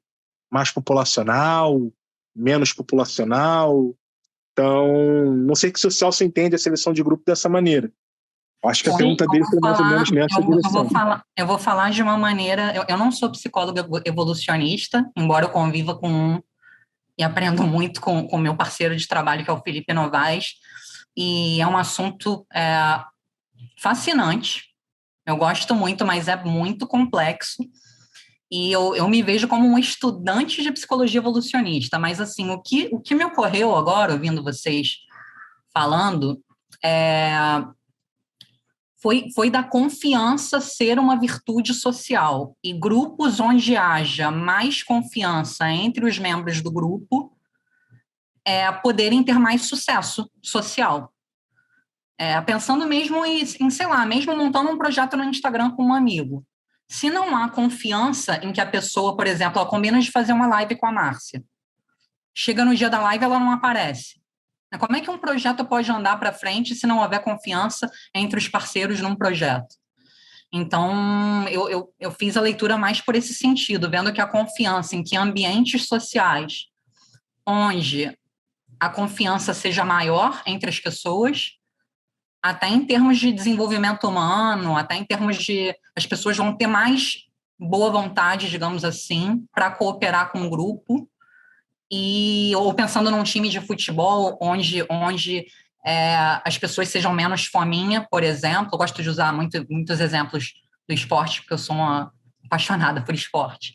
Uma equipe que joga em equipe, que se importe mais com o resultado do jogo, com dar um passe para um companheiro que está melhor adiantado do que o jogador fominha, que às vezes quer driblar 5 e aí acaba perdendo a bola. Então, acho que quando há esse espírito de grupo, onde haja mais confiança no grupo como um todo, isso para um objetivo a médio e longo prazo do grupo vai ser um fator determinante psicológico. Não sei se eu respondi a pergunta, mas é o que me ocorreu agora. Já, por exemplo, quando há muita desconfiança, no seio de um grupo, né, desconfiança ela pode ser muito adaptativa, porque desconfiar é tão importante quanto confiar. Você confiar na pessoa errada ou desconfiar da pessoa errada. Se você confia na pessoa errada, você pode tomar um calote, sei lá o quê. E se você desconfia de uma pessoa que é confiável, você está deixando de nutrir uma relação que pode se desenvolver e que pode ser benéfica para ambos e trazer crescimento pessoal para ambos. Então, não estou dizendo que desconfiar está errado e confiar está certo. Depende do contexto, né? Agora, intragrupalmente falando, né, no interior de um grupo, se as pessoas desconfiam umas das outras, provavelmente elas também vão ter menos boa vontade para os objetivos coletivos, vão pensar mais em si, ou no meio empresarial, por exemplo, aí pode roubar o material lá da empresa, sei lá o quê, terem comportamentos colocando o seu ganho pessoal acima do ganho do grupo como um todo. E até para fazer um negócio, né? Você vai comprar um apartamento, vai comprar um carro, sei lá, vai montar um negócio. Se você acha que a pessoa está te enganando, é mais difícil até de fechar um negócio, né? Eu falei em amizade, falei em parceria profissional, pode ser parceria amorosa, mas também até numa negociação com alguém que você não conheça direito, mas que está negociando. Se você percebe que essa pessoa está mentindo, está falando de qualidade de um carro que é para te enganar e etc., isso pode melar a negociação. Então, eu acredito que, não sei se eu respondi exatamente a pergunta com um olhar evolucionista, mas da psicologia social eu vejo como a confiança num grupo, entre os membros do grupo, como sendo algo muito importante para que esse grupo obtenha sucesso. Esse Celso tá aí, Celso? Tá mais detalhe no trabalho, né? E aí, trazendo um adendo, não sei se é mentira. Tô aqui, sim. Não sei se é tempo, mas trazendo um pequeno adendo, talvez o Estado, fazendo um insight agora, não sei se vocês concordariam comigo, ele faça o papel da não privacidade que nós que havia, né, no nosso ambiente de adaptabilidade evolutiva. Então, por exemplo, eu vou comprar um apartamento, o Estado retira parte da privacidade que os dois contratantes têm. Por que o Estado retira parte da privacidade? Porque ele pode processar um contratante que quebrou um contrato. Então, ou seja, ele retira a privacidade. Não cabe mais a mim resolver, né? Cabe agora ao grupo resolver, né? O grupo no sentido de população brasileira. Então ele tem um papel evolucionista fundamental, né? Indo agora para direito evolutivo, né? Que não é minha área, mas fazendo um insight que eu acho que pode ser interessante. Não sei se o Celso concorda, vocês concordam com isso. E Iago, a definição que tu colocaste aí sobre a evolução de grupos, eu acho que é bastante coerente com pelo menos aquilo que a maior parte dos evolucionistas de grupos aceitam, né? E que a questão fundamental gira em torno de Darwin. Eu acho que Darwin foi o primeiro verdadeiro selecionista de grupos, né? Ele fez uma questão muito simples, porque ele observou que certas características em alguns animais, elas eram características que não davam alguma vantagem evolutiva sobre outros indivíduos dentro do meio em que eles estavam, né? Uma dessas características que nós todos conhecemos é a moralidade, né? Ele notou isso pela moralidade, então escreveu em A Descendência do Homem que um certo padrão de moralidade dá alguma ou talvez nenhuma vantagem evolutiva sobre um indivíduo dentro do seu grupo, mas padrão de moralidade elevada certamente dará vantagem evolutiva de um grupo sobre um outro grupo. Então ele entendeu que certas características elas só faziam sentido se estivessem sendo selecionados a um nível um pouco mais superior ao do indivíduo, né? Então, a Sally também tocou em algumas dessas características. Eu acho que uma das fundamentais que nós conhecemos é a linguagem, a própria evolução da linguagem só faz sentido no contexto a nível de grupos. É muito mais fácil ver que é muito mais fácil cooperar com a linguagem, através da linguagem, e esses grupos mais cooperativos conseguem vencer outros grupos que não têm uma linguagem tão evoluída assim, né? E a Sally falou da confiança, e é muito interessante como nós temos maior pretensão em confiar a indivíduos, membros de um determinado grupo. Se eu sou do Flamengo, eu conheço um indivíduo que também é do Flamengo e tem um outro indivíduo que é do Corinthians, a chance de eu confiar naquele outro indivíduo que é do Flamengo, né, a chance de eu confiar no indivíduo que partilhe de alguma forma algum grupo social comigo, é muito maior do que de confiar em indivíduos que fazem parte de qualquer outro grupo social. Assim acontece em níveis maiores, como quando nós observamos, por exemplo, os governos, né? Dois cidadãos brasileiros se encontrando fora do Brasil têm muito mais chance de confiar um ao outro do que confiar em cidadãos estrangeiros, né? Então, eu acho que essa é uma característica importante, né, de como certas características, principalmente a nível da psicologia social, elas só podem ser entendidas, por exemplo, o processo de formação o efeito manada, né? Quando indivíduos estão dentro de um certo grupo e acabam fazendo coisas que individualmente não sequer poderiam fazer. Então, o efeito manada também faz parte do espectro da avaliação da seleção de grupos, né? Então, alguns dos autores que eu sou muito fã, tanto quanto Jonathan Haidt, Peter Betier é um professor de uma universidade chinesa, e vários outros psicólogos sociais, eles trabalham bastante com a seleção de grupos como sendo pano de fundo, né? Tanto quanto o funcionalismo das nossas emoções estão muito associadas ao contexto de grupo, e por aí vai. Eu não tenho muito contato com a psicologia social aqui no Brasil, foi justamente por isso fiz a questão para a Sally. Eu queria saber como é que eles lidam com essa parte, né, da seleção de grupos.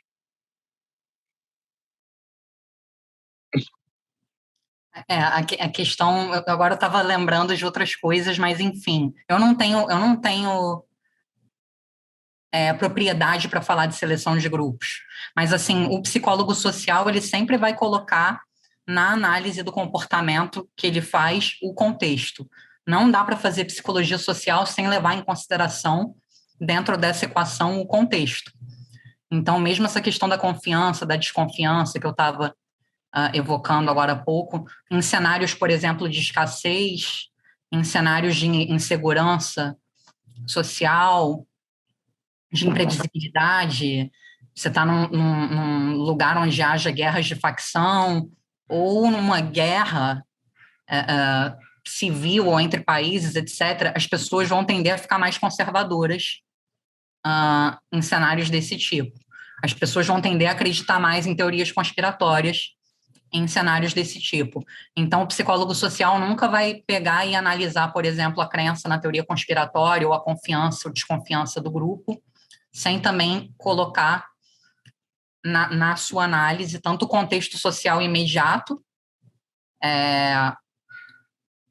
por exemplo, a gente aqui agora e eu, de repente, vamos supor, rola uma pergunta de psicologia evolucionista, não é a área em que eu tenho mais conhecimento, e aí, de repente, eu fico com vergonha, sei lá o que, tá um contexto imediato, mas também um contexto sócio-histórico, né? Um país em guerra, um contexto mais macro.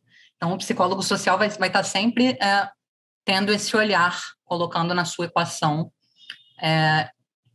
esse duplo contexto imediato e macro. Eu acho que essa integração, né, dessas dinâmicas que acontecem ali no nível, na escala da cultura, né, a nível de grupo, a nível social, combinado com todos esses outros processos que vão ocorrer nos outros níveis, eu acho que é bem compatível com a UTOC, né? Porque eu estou lembrando, se vocês lembram lá da Tree of Knowledge, né, a árvore do conhecimento, existem aquelas 4 dimensões. E entre cada dimensão, entre uma e outra, que a UTOC mapeia ali, uma nova dimensão surge quando a gente tem uma combinação diferente, uma emergência de um comportamento novo na natureza que vem através da propagação, variação, seleção e retenção, em níveis diferentes. Então, tanto ali no campo do comportamento material, né, newtoniano mesmo, físico, no nível da seleção natural, ocorrendo nas combinações genéticas, né, então no nível da vida, no nível do comportamento do animal, então que aquele animal ontogeneticamente vai aprender ao longo da vida, né, ou talvez até numa espécie, o que essa espécie aprende a fazer, mas outros grupos dessa mesma espécie não fazem em outro lugar, por exemplo. Né, enfim, no campo da cultura humana, né, que a gente já tem, e principalmente hoje em dia, né, com a tecnologia, com o digital também mediando essa transmissão cultural que já explode, né, numa proporção gigantesca. Mas eu acredito, acho que eu posso dizer isso com confiança, que a UTOC endossaria essa noção de que todos esses níveis vão fazer parte, né, desse processo de evolução cosmológica. A gente vai ter esse processo de variação, seleção e retenção em diversos níveis, incluindo o nível cultural, né? E se a evolução, operando nas combinações genéticas, vai afetar, né, a evolução cosmológica, não apenas ali no nível dos organismos vivos, mas também no nível dos animais que já possuem processos mentais, né, e no nível dos seres humanos em sociedade, eu acho que faz todo sentido integrar essas ideias aí, incluindo o nível da seleção também ocorrendo no campo social. Então, eu já conversei com o Celso várias vezes sobre isso. Eu estou trazendo aqui ideias que a gente já tinha debatido, então queria oferecer essas noções. Eu achei que fosse todo mundo virar aqui físico, né? Físico não, neurocientista, e depois neurocientista fosse virar físico, né? Para acabar essa história de áreas complementares, de integração, né? Que agora a nova ideia da psicologia é que todo mundo vai virar neurocientista, né? Então, não sei, né? Assim, como é que a UTOC pode ser analisada a partir de uma ótica física quântica, né? E aí é um novo modo de analisar macroscopicamente o comportamento humano, né? Então, eu já estou preparando aqui os meus livros, estou trocando tudo aqui, é só fazendo uma piada mesmo, porque tá complicado, gente, tá complicado. Então, fico muito feliz de a gente estar aqui fazendo essa integração, de nem todo mundo ser neurocientista. Então, acho que há muitos ganhos aqui e gosto muito de conversar e de falar, então estou falando. É isso aí, tamo junto. Gente, tem mais alguma pergunta ou comentário? A gente tem tempo ainda. Vou dar tchau para todo mundo, que eu tenho que ir, que eu vou atender agora às 18 horas. Deixar um beijão para vocês e agradecer mais uma vez por essa troca tão rica, né? Tanto agora quanto obrigada pela tua Valeuzão, presença. Sally. Foi ótimo conversar com você. Valeu, tá galera. Bem. Posso puxar o gancho do negócio que a Sally falou ali, para eu aproveitar que está todo mundo reunido aí, dá para falar desses assuntos? Fala aí. E olha eu servindo como intermediador. Pode moderar, amigo. Não. Tá tudo Pegando certo. esse gancho de seleção de grupo, né? De fato, o capital social ali, ele é importante, a questão da confiança que a Sally falou, né? Afinal, os grupos que confiavam e trabalhavam em grupo, eles tinham mais probabilidade de sobreviver do que aquele grupo que, tipo, tinha gente se suspeitando por qualquer coisa e tudo mais. Só que outra coisa acho que eu não lembro qual autor que eu li, mas eu sei que o Taleb, ele fala disso no Arriscando a Própria Pele, sobre como as religiões foram basicamente uma das primeiras seleções de grupo, né, na sociedade, porque daí o indivíduo ele se selecionava ali em função da religião dele, e esses grupos, quer a religião ela tivesse algum sentido ou não, ela garantia a sobrevivência daquele indivíduo dentro daquele grupo, afinal ela estava protegida, né? Então, quando eu li isso no livro dele, achei bastante curioso, mas acho que tem um outro autor que fala especificamente sobre seleção de grupo, a religião sendo, né? Sim, sim. Acho que o Wilson, né, falou sobre isso, né? Não só o Wilson, qual deles, né? Acho que os dois, inclusive, eu acho que os dois falam. Mas sim, biologicamente, entendemos a religião como um dispositivo darwiniano para a sobrevivência e a reprodução aumentada. E um dos principais motores evolutivos da religião é justamente o tribalismo, contrapondo entre os crentes de dentro e os hereges de fora, né? Então, qualquer manifestação religiosa, seja no sentido de evangelizar, é sempre no sentido de aumentar o próprio grupo. Nenhum líder religioso, não conheço nenhum, que jamais disse, vejam também as outras religiões, vão ver se tem alguma coisa de boa e talvez se convertam para outras religiões. Então, é sempre um proselitismo contra a própria religião. Então, biologicamente, nós vemos a religião justamente como sendo um dispositivo darwiniano para a sobrevivência e reprodução aumentada. Né? E essa seleção, ela ocorre justamente disputando entre grupos mais cooperativos dos menos cooperativos. E a religião consegue fazer isso com que os grupos de indivíduos unidos pela fé, né, unidos pela crença, eles consigam ser muito mais cooperativos do que grupos em que não têm esse laço de união, por assim dizer. Então, na esteira da evolução, qualquer grupo que não tivesse o sentido da sua existência definido pela religião ou por um mito da criação, estava condenado a desaparecer, a sumir, a se separar, a dissolver-se, né? Então é muito difícil nós enxergarmos como uma tribo pudesse se manter unida sem tiver algum referencial, algum mito da criação unindo todos os membros do grupo. Então a religião desempenhou esse papel fundamental. Por essa razão, nós hoje acreditamos que aspectos psicológicos, alguns dos aspectos psicológicos humanos, eles acompanharam essa evolução da religião. Então, a psicologia humana está muito relacionada a isso, né? Seja pelas religiões um pouco mais tradicionais, como o cristianismo, o islamismo, ou até mesmo para nossas religiões mais modernas. Mas, de qualquer forma, formar tribos e criar uma religião é uma coisa muito simples para nós, né? As nossas ideologias mesmo, nós podemos vê-las e sustentá-las no sentido de serem religiões modernas, né? Que, a semelhança de outras religiões, como o budismo, por exemplo, né? Elas partilham um certo culto, possuem algum livro sagrado, então possuem algum profeta e por aí vai. Então, vemos a religião um pouco nesse contexto. Eu digo vemos, é porque realmente sou muito apegado à seleção multinível em particular. Você quase descreveu a psicanálise aí agora, cara. Falou de religião, né? Uma coisa interessante que... Cara, cuidado. Uma coisa interessante que quando a gente fala de evolução, a gente está falando muito sobre replicação, né? Muito sobre replicação. Sobre indivíduos iguais a nós, é claro, com variabilidade e tudo mais.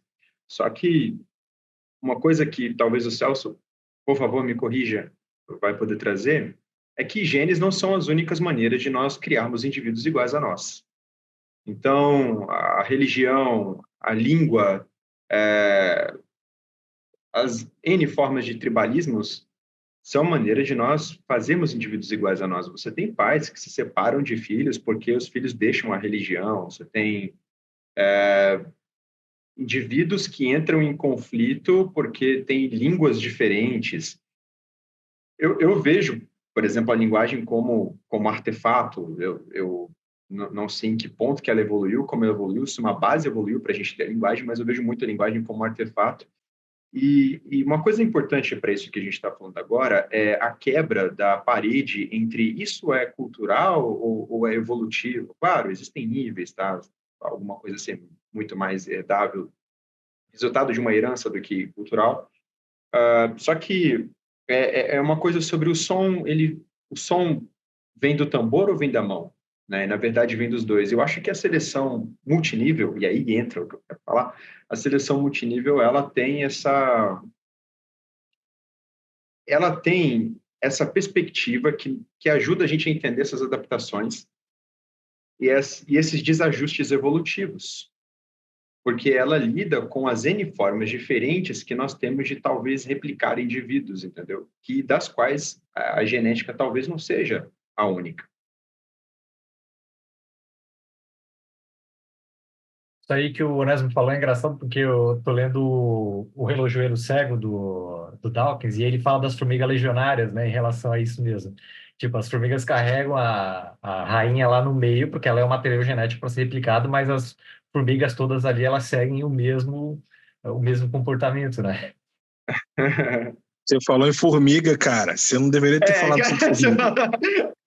Você não deveria ter falado sobre formigas aqui. Esse agora o cara vai ter sair mais 2 horas agora, meu amigo. Participar aqui em câmera. Complicado, cara. Márcia tem que descansar, pô. Agora vamos até Caio tinha um comentário. Pode falar, Caio. Prazer aqui ver todo mundo que eu sigo também, né, nos canais do Instagram, gerando conteúdo em várias plataformas aí. Eu queria perguntar, para geral mesmo, a familiaridade, assim, de vocês com questões até culturais, né? Acho que o Onésimo falou agora da questão de línguas, né? De gerar conflito e tudo mais, mas pela via linguística e antropológica, você tem muita exogamia baseado em diferentes línguas, né? Que é o critério para o casamento. Em algumas culturas ameríndias, por exemplo, ela é exatamente feita através de diferenças linguísticas. Então, você tem todo esse arcabouço de variação cultural, que é muito rico, mas que, infelizmente, isso eu já tratei várias vezes, né, no podcast, no Universo Generalista, para quem não conhece, né, eu faço podcast de divulgação científica, que é uma crítica forte à antropologia cultural, e eu queria saber de vocês, assim, como é que é o contato de vocês com essas variações culturais, aqui no Brasil em geral, se vocês têm alguém da antropologia cultural como referência aqui no Brasil, com quem vocês conversam, e o quão fácil é o acesso a esse tipo de conhecimento em geral, que eu acho um tanto difícil de adquirir. Eu tenho, enfim, muitos amigos na antropologia cultural. Enfim, eu queria ouvir de vocês, até porque eu devo trazer algumas tretas aí amanhã na minha apresentação sobre o tema.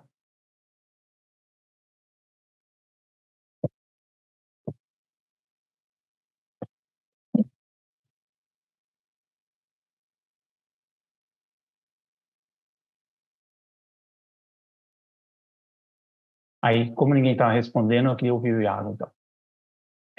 Caio, eu tive que dar uma saidinha aqui. Você fez alguma pergunta? Eu tive que sair. Foi mal, cara, jogando o teu colo. Você está falando aqui de variações culturais, né? De quanto tem às vezes tem esse gap entre o raciocínio evolutivo, até como validade ecológica de algumas hipóteses da perspectiva evolucionista com culturas humanas, né? Então, eu estava perguntando o quão fácil é ter esse tipo de conhecimento para vocês, da área mais evolutiva, de culturas humanas em geral, de ter esse contato com etnografia ou com etnologia, né? São coisas que talvez o Matheus Coelho talvez explore mais, né? Eu tive ele no podcast também, mas eu queria saber de vocês o quão familiarizados vocês são com esse mundo da antropologia cultural e até as dificuldades que tem de relação com a área, se não tem nenhum tipo de contato. Enfim, queria mais saber a perspectiva de vocês, assim, com contato com esses conhecimentos. Cara, eu particularmente não tenho tanto contato, assim, muito estudo nessa área de antropologia, etnografia, né? O contato que eu tive com uma antropologia evolutiva, né, mas voltado para uma psicologia evolucionista, foi lendo o Joseph Henrich, né? A partir daquele livro dele sobre as pessoas mais esquisitas do mundo, né? Sobre, por exemplo, como as culturas ocidentais têm uma visão mais individual, mais individualista, por que elas adquiriram uma visão mais individualista, o papel do letramento nisso, como isso molda, por exemplo, o nosso próprio código legislativo. Então, o contato que eu tive com a antropologia mais fortemente foi nesse sentido do papel da epigenética na mudança estrutural do cérebro, né? Foi o contato que eu particularmente tive. Também li alguns artigos sobre evolução cultural, por exemplo, transferência de conhecimento verticalizado, transferência de conhecimento horizontal. Você vê ali esqueci o nome do autor, cara, que publica muito sobre isso. Ele é conhecido. Mas, enfim, né, o contato que eu tive mais exatamente com a antropologia, não a antropologia, né? Tive esse contato com a evolução cultural e o contato com a antropologia a partir do ponto de vista mais psicológico evolucionista, né? Agora, sobre a especificidade, né, de determinadas culturas, a maneira com que eles se comportam, como isso impacta no entendimento da nossa cultura atual, nas diferenças comportamentais, eu particularmente não tive tanta experiência, né? Não é o meu foco de leitura, sendo muito honesto com você, né? Mas se for para eu abordar essa questão de diferenças culturais, seria a partir dessa ótica evolucionista do Joseph Henrich, que eu não domino, né? Mas eu tenho mais ou menos uma noção de como ocorre isso, como essas mudanças psicológicas, né? Não só psicológicas, mas cerebrais ocorrem, né? Por exemplo, em nós ocidentais, pessoas letradas, não só ocidentais, você tem um maior recrutamento da área responsável por reconhecimento facial para realizar letramento, né? E isso muda a maneira com que nós interpretamos a realidade, porque você pega tribos de caçadores-coletores e eles conseguem identificar muito mais acuradamente o maior número de faces, né, de indivíduos. Eles conseguem reconhecer mais indivíduos do que nós. Então, isso muda a maneira com que nós fazemos a própria sociedade, né? Nossa legislação no geral, nossa Constituição, né?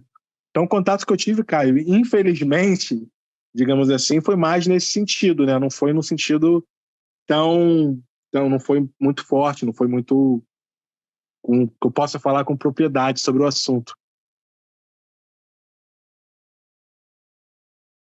Olha, eu não tenho muito conhecimento de antropologia para discutir aqui, mas eu deixo de indicação o livro Nobres Selvagens, do Napoleão Chanon, para quem não leu.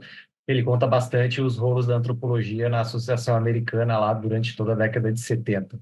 É um baita do livro porque ele veio estudar os Yanomamis aqui no Brasil, principalmente na época que estava a ditadura militar. Ele vai lá para a Amazônia, no meio do mato, o cara vai estudar os índios lá.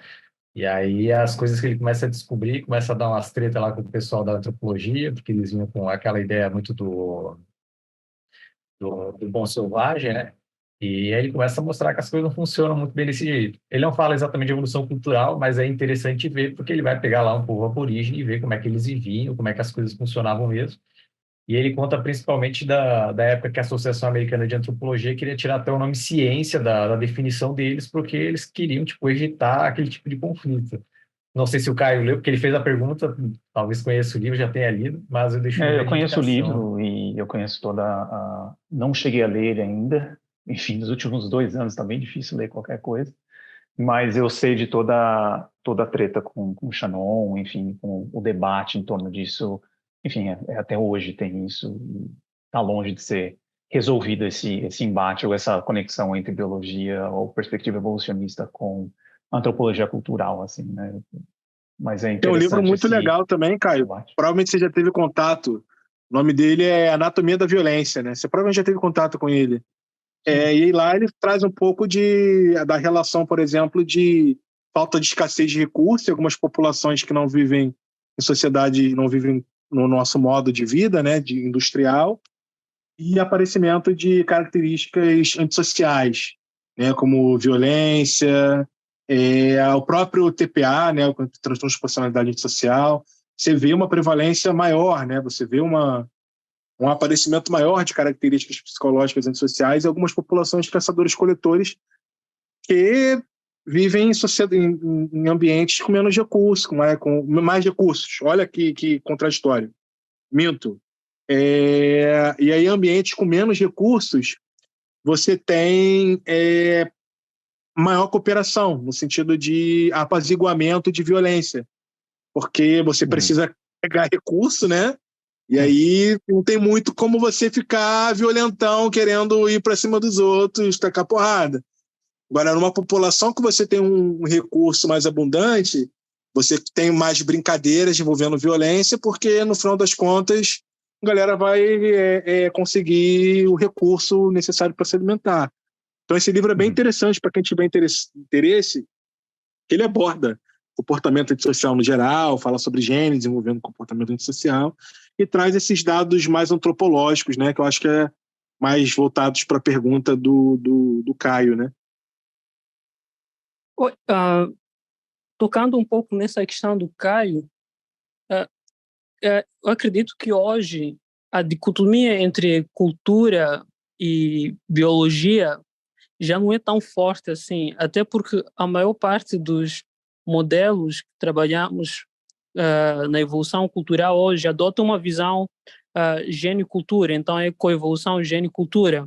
E o Cru falou um pouco disso, né?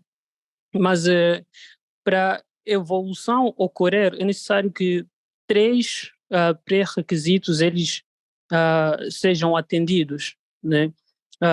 Esses 3 pré-requisitos eles incluem a variação fenotípica, a aptidão diferencial e a hereditariedade, né? E se esses 3 requisitos eles coexistirem, então a evolução cultural é passível de ocorrer, né? Então, se nós pegarmos um grupo, né, seja os Yanomamis ou qualquer grupo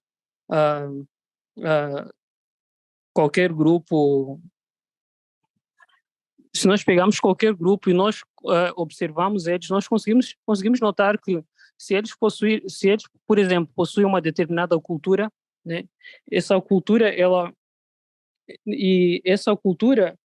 ela garante a esses indivíduos com que elas tenham alguma tecnologia, né? Então, essa tecnologia ela pode possuir os 3 pré-requisitos. Então, uma tecnologia ela pode possuir aptidão diferencial, no sentido de que esses grupos com essa tecnologia nova, eles consigam, por exemplo, uma tecnologia de caça, consigam caçar muito mais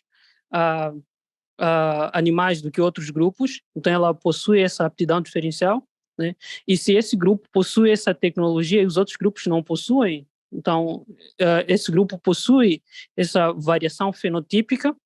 E se essa tecnologia ela pode ser ensinada para as outras gerações, geralmente esse ensino de tecnologia, esse aprendizado social, que é a base da espécie humana, né? A capacidade de aprender e ensinar, né? Esse aprendizado social ela pode ocorrer de forma horizontal, de forma vertical ou de forma oblíqua, né? De forma vertical ela ocorre entre os pais e os filhos, de forma vertical entre os tios, primos e os colegas, o pessoal que estiver aí próximo, e de forma oblíqua, né, ocorre entre o pessoal aí na sociedade em que o indivíduo está inserido.